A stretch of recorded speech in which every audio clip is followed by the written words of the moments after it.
જય દ્વારકાધીશ, કેમ છો? આજે મારા એક મસ્ત બ્લોગમાં તમારું સ્વાગત છે.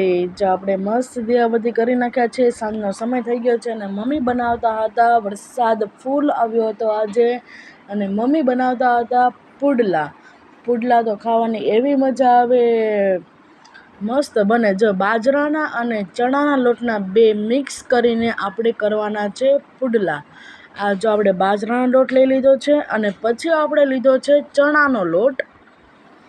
આપણને બાજરાનો અને ચણાનો બે મિક્સ હોય તો જ મજા આવે, નકરા બાજરાના પણ ન ભાવે ને નકરા ચણાના લોટના પણ ન ભાવે. બે મિક્સ લોટ હોય એટલે આપણને પુડલા ભાવે. અમારી ઘરે બાજરાનો અને ચણાનો લોટ મિક્સ હોય તેવા જ ભાવે ને. પછી આપણે ઉપરથી હળદર નાખી દીધી, આમ સ્વાદ પ્રમાણે આપણે જેટલા પીળા કર્યા હોય એ પ્રમાણે આપણે હળદર નાખી દેવાની અને તેને મિક્સ કરી લેવાનો. પછી આપણે મીઠું નાખી દેવાનું. અમે તો સીધા નમક જ વાપરી. જો આપણે મીઠું પણ નાખી દીધું છે. અને પુડલા તો વરસાદ હોય એટલે પુડલા તો આપણને મજા આવે. અને ઉપરથી આપણે જો ચટણી પણ નાખી દીધી છે લસણવાળી, કારણ કે કોરી ચટણી અમે ન નાખીએ, અમે લસણવાળી ચટણી નાખીએ.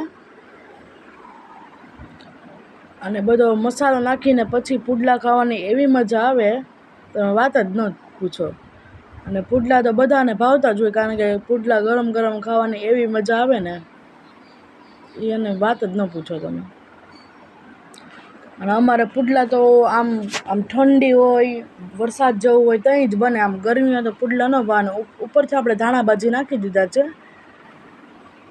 એટલે કે કોથમરી નાખી દીધી છે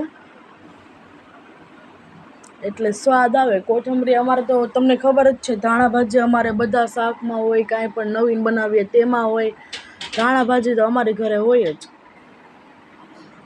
અને જો ઉપરથી આપણે ઝીણા કટિંગ કરેલા કાંદા નાખી દીધા. કોઈ ખમણેલા નાખે પણ અમે ખમણેલા નથી નાખતા, અમે કટકી કરેલા નાખી, કારણ કે એનો સ્વાદ વધુ આવે. ખમણેલાનો આમ એમાં પાણી નીતરી જાય એટલે અમે ખમણેલા નથી નાખતા, અમે કટકી કરીને જ નાખીએ કાંદા. અને આપણે સરખી રીતે મસ્ત મિક્સ કરી લેશું. મિક્સ કરીને પછી આમ સરખું મિક્સ થઈ જાય પછી એમાં થોડું થોડું પાણી નાખીને આપણે એનો ડોયો કરી લેશું.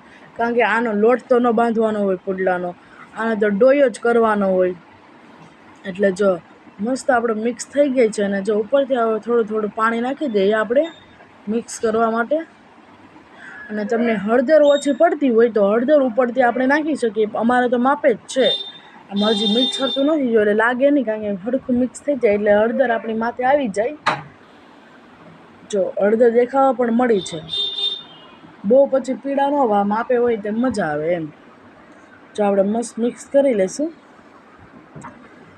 ડોયો આછો રાખીએ એટલે આમ પુડલા સરસ થાય, પતલા. સરખી રીતે આપણે મિક્સ કરી લેવાનું. પાણી થોડું થોડું નાખતું જવાનું એટલે મિક્સ થતું જાય. તો હજી આપણે થોડુંક પાણી નાખીશું. જો કેવો સરસ મજાનો ડોયો થવા મળ્યો છે. જો થઈ ગયો ને મસ્ત પીળો ડોયો. બધા મસાલા નાખીને આપણે ડોયો મસ્ત થઈ ગયો છે. અને આપણે જો નોનસ્ટિકની લોઢી લઈ લીધી છે અને મૂકી દીધું છે, અને સામે ચા બને છે. અને જો આપણે તેલ પણ લઈ લીધું છે. આપણે પુડલા કોઈ દી મેં નથી બનાવ્યા, એટલે હું પણ આજે ટ્રાય કરીશ કે મને આવડે છે કે નહીં. જો આપણે ઉપરથી આપણે પહેલાં તેલ લગાવી લઈશું આખી નોનસ્ટિકની લોઢીમાં. અમે પહેલી વખત આ નોનસ્ટિકમાં કરી, નકર આપણે રોટલીની લોઢીમાં જ કરતા હતા. અને જો આ નોનસ્ટિકમાં આપણે પહેલું પુડલું ચડે છે. બધા એમ કે પહેલું પુડલું ઓલું થાય, પણ પહેલાં પુડલે જ અમારો મસ્ત થયું હતું. જો અને મેં ઉલાળ્યું પુડલું ને કેવું સરસ પુડલું થયું. મને આમ વાળવું ન ગમે, હું તો લોઢીથી જ ઉલાળું. અને જો આ મસ્ત પુડલા, આપણો ચા પણ ગરમા ગરમ ને પુડલા. અને દાદાને જો ઉપર હું જમવા આપી આવી છું, અને દાદાને મેં કીધું ખાવ તો ખરા કેવું લાગે છે પુડલું. દાદા ચાખીને કહેશે. સરસ, દાદાએ બોલ્યા તો ખરા સરસ લાગે છે. ને પછી નીચે આવીને પછી આપણે એક પુડલું બનાવીશું. કેવું બને આપણે જોઈએ. ચાલો, જો હું પણ બનાવું જ છું. આપણે પણ ટ્રાય કરીએ કેવું પુડલું બને. આ જો આપણે હવે નાખીએ. કારણ કે ઘણા આપણે પુડલા કોઈ દિવસ બનાવ્યા નથી, પણ આપણે ટ્રાય કરવામાં શું વાંધો, બગડે તો એમાં શું, કંઈક બહાર જઈ ના બગડે ને એ સારું, એમ કરતાં ઘરે આપણે ટ્રાય કરી લેવાય કે આપણને આવડે છે કે નહીં. પણ મને તો બધી રસોઈ આવડે, એટલે એક વારમાં જ મને બધું આવડી જાય. અને જો આપણે આ પુડલું આપણું પહેલું પુડલું છે મારા માટે. આમ તો 2-3 બની ગયા હતા. અને જો આપણે આ પુડલું બનાવીએ છીએ, કેવું બને છે, તૂટી જાય છે નથી તૂટતું, આપણે પણ જોઈએ. પહેલી વારમાં તો એવું છે.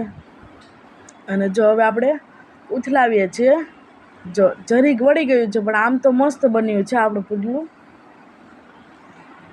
તમે પણ એકવાર ઘરે ટ્રાય કરજો પુડલું, અને મસ્ત પુડલા ખાઈને બાય બાય. ફરીવાર આપણે બ્લોગમાં મળશું.